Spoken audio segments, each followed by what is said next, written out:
我的小桌板就完成啦。我的小车车目前就是这个样子。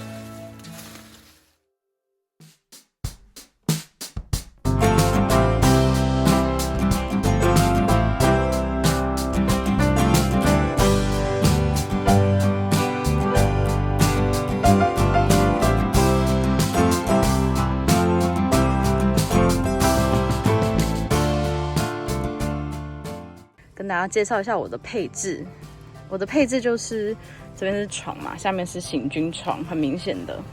然后呢，那边是一个，这个是桌子，也是箱子，就是有2个，我带了2个折叠的。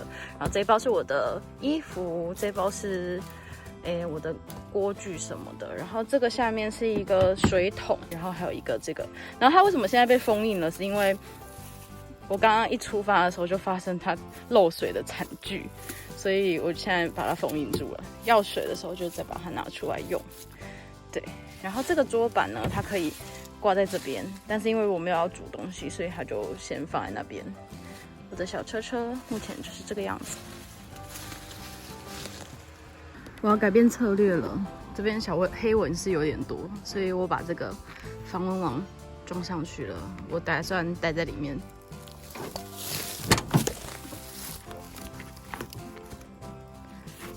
这里有水有那个的，所以很多小蚊虫。我的小桌子是怎么用的？